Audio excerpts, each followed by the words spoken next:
In today's video, I'm going to be talking about the tyranny of the community and a lot about human nature and conformity. So, if you're a community thinker, there's certain things that, certain concepts that are very heavily associated with a community, right? And if you don't like these concepts, chances are you're going to like this video. So, an example is conformity. That's a community value. Forced participation. That's a huge thing. It's like, I don't want to do this. You have to do it anyways. Forced participation. Group thinking. Now, if Socrates were alive today, how would we identify Socrates? What would the community think of Socrates? And I can pretty much guarantee you they would say the same thing today as they would 2,500 years ago. He would be your typical troll. They'd see him as a troll.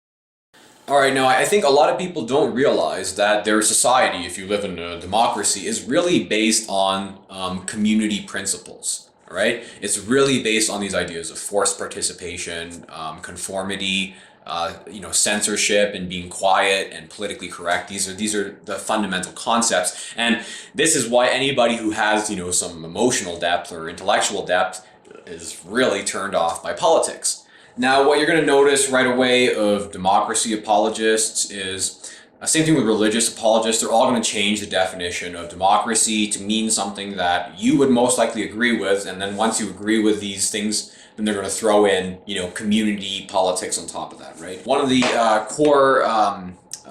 one of the major philosophers that community politics comes from is John Locke, hugely influential philosopher, the father of capitalism, and his justification that the majority should rule is no justification. I think it's in the second treatise. Is that Locke? Correct me if I'm wrong, right? But yeah, his justification is simply that the majority should rule because they hold the most power. That's not even a justification, right? Consider this concept. What do you think about the idea of other people deciding what is right and wrong for you? They're deciding your conscience for you, right? Well, that's a huge part of community politics, and that is what happens, okay? So it doesn't matter what you feel is right and wrong. It matters what the majority feels, and this is how law is made.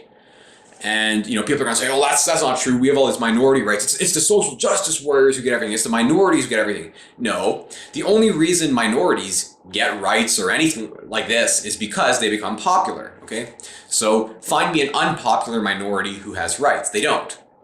Incest offenders are highly unpopular and they don't have rights. They get thrown in jail, right? So if you look at the popularity of any minority, that is going to be very, very predictive of whether that minority has a voice or anything, right?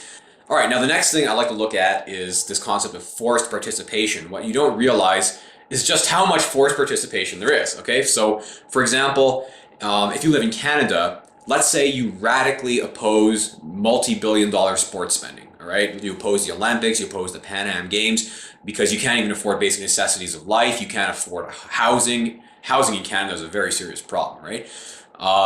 There's a million very serious problems that are quite a bit more important than sports spending. Anyways, let's say you militantly oppose to sports spending. Well, 73 to 79% of people approve of the sports spending, so you're just going to have to pay for it anyways. This is kind of this concept of community. If one guy breaks into your house and steals all your money because they want to, let's say buy a private vacation or whatever, right? Everyone would see that as tyranny. But when the majority of people do it, they just say, well, that's moral. In fact, you're immoral for resisting the tyranny of the majority. In fact, the community will call resistance to mob tyranny tyranny. If you oppose the tyranny of the community, prepare to be called a dictator. Now, I think the most clear and extreme example of community oppression is military conscriptions, all right? This is where you're forcing someone to fight in an army when they don't even approve of the war you're fighting. They don't even agree with the cause. They could say, I think that the Vietnam War is the stupidest war ever. It's over resources. We know this is a fact. I don't want to fight in your dumb war, right? And the community says, too bad. All right, now I really encourage you to watch this debate between Steve Patterson and his professor. I think it's really interesting how the professor justifies this Lockean thinking of majority rule and community, community politics, right? So what it really comes down to is his argument is that freeloading is bad, and that's why the majority has the right to oppress or to force their will onto the minority. So what that means is for example, if everyone is paying, if the community wants, let's say, a defense militia because they think the crime is high, right?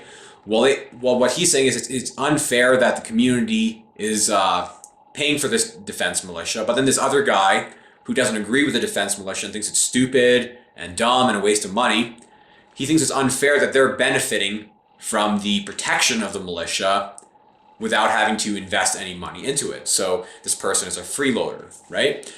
And Patterson's argument is that coercion is worse than freeloading, and I think he's absolutely right. Okay, so in this case, which is worse? All right, who would you rather live next to? Okay, so you have two neighbors, all right.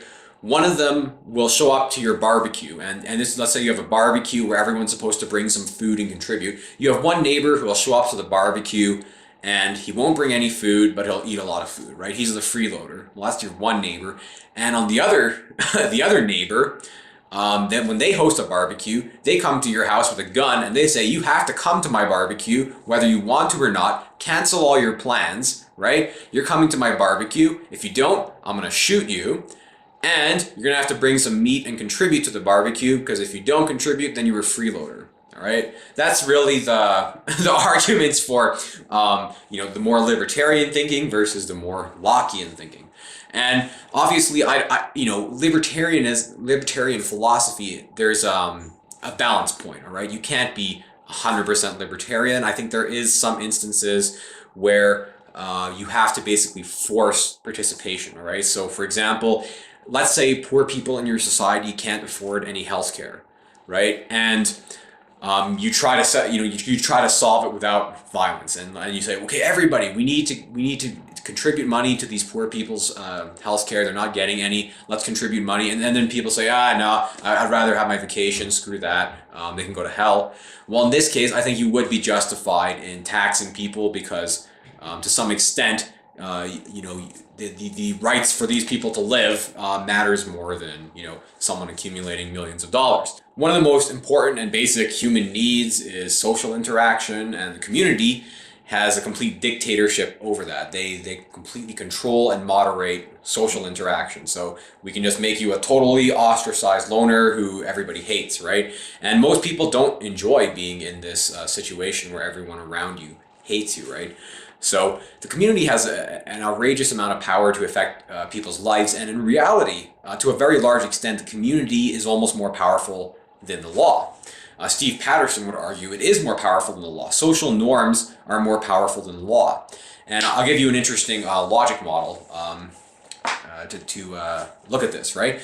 So let's say you have one society, and in this first society, everyone is super afraid of stealing, all right? They think that stealing is the worst thing ever. They're all super scared of it.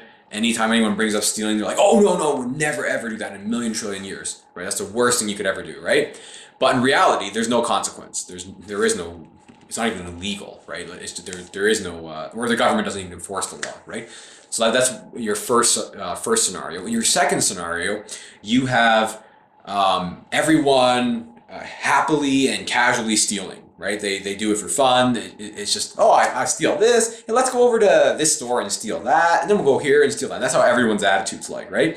Now, in this society, though, you have a very harsh government, and 30% of the people who steal get their head cut off or whatever, right? So in this case, If you put a person into this society, which society do you think they're less likely to steal in, right? Well, I think that most people are going to be more deterred by the social norms than by the actual law.